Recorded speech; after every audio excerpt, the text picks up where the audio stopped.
Hello there, Shelly here with Shelly Can Help, and I am here to encourage you to spend a little bit more time in your kitchen making some healthier recipes. I'm all about balance, but I also believe that our health starts in the kitchen. It doesn't start in the doctor's office. So today I want to show you a really tasty banana muffin.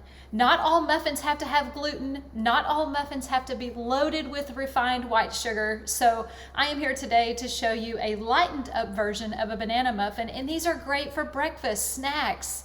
You can freeze them. They're delicious. So let's get started. We are going to start off with 2 bananas, and I'm just mashing them in the bowl. Now when you're buying your bananas, it's good to, get the ones that are good and ripe for this recipe so they're not real tough. Mine are kind of in the middle, so I'm going to sit here and smash them for just a second. Bananas are really high. Everybody knows bananas have potassium, right? But they have so much more than that people don't know about. Bananas are really good for the digestive system. If you're having like gastrointestinal issues, bananas can really help soothe that. They are also really high in vitamin C. Move over, oranges. Bananas are on the rise. Yes, they are. They are loaded with vitamin C. There's a lot of foods actually that have more vitamin C in them than oranges. That whole orange high in vitamin C trick started with some commercials for orange juice back in I think the 90s. And so, yes, oranges have vitamin C, but they're not the most excellent source. Cucumbers have a ton of vitamin C. What's the other one? Cucumbers and, bell peppers. Bell peppers have a ton of vitamin C. All right, I think our bananas are just about mashed. This recipe is gluten-free. I am not a gluten-free 100% guru by any means, and I actually don't even have a gluten allergy. But I really like to watch our intake of gluten because gluten causes inflammation in our body.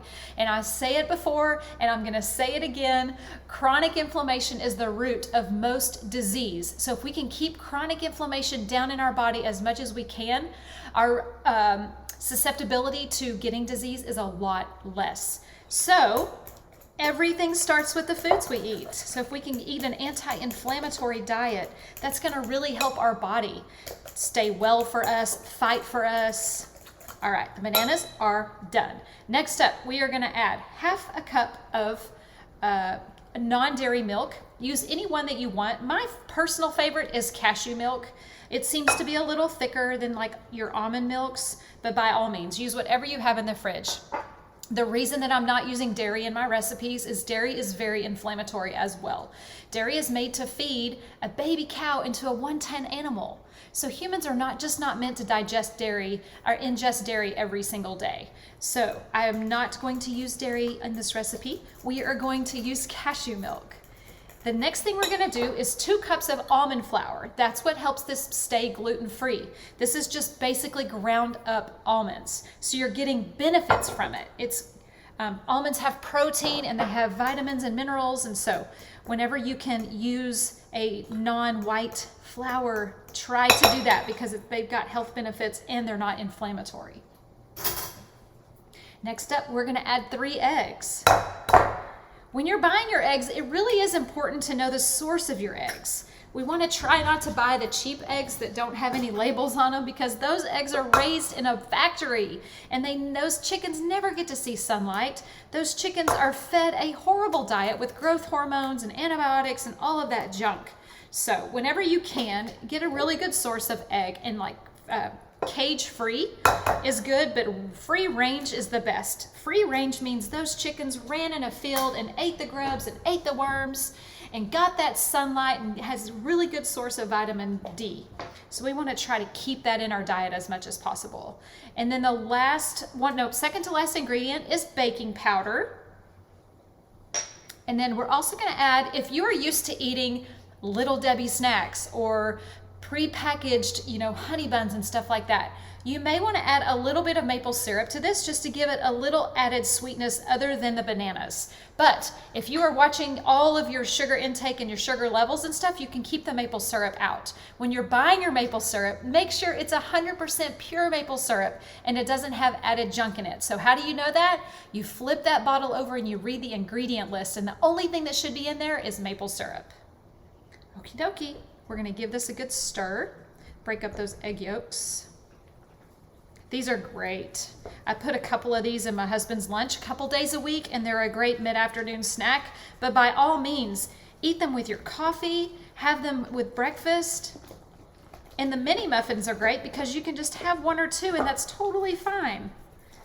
And if you don't have a mini muffin tin, no worries. You can totally put this in a regular tin. You just want to cook it about twice as long. And you can always get my recipe that's in the comments of the video. Okay. All right, everything is about mixed. Oh, I love that smell. I love bananas. Anything banana flavored, I am in. Okay. Now we're just going to add our mixture to our muffin tin.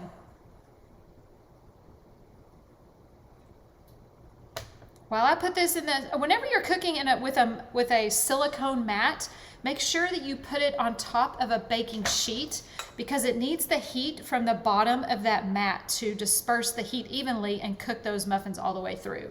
I'm gonna fill these up and put these in the oven, and I will be right back with the finished product. Okay, they are out of the oven. I put them on a cooling rack for about 10 minutes. They are still really, really warm, and they are delicious. So we have gluten-free mini banana muffins, and I wanted to show you there is also a wonderful recipe that I have that is dairy-free whipped topping. So think Cool Whip, but healthy.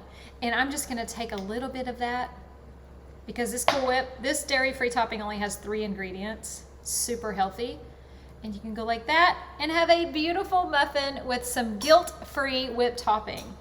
Thank you for watching. You can learn more about me on my website, ShellyCanHelp.com, and all social media platforms. I'm at ShellyCanHelp. I would love for you to keep watching me on this healthy food journey. I want to encourage you to cook a little bit healthier in your own kitchens. I'm going to go for now, but I have one question before I do. What is on your fork? Bye-bye.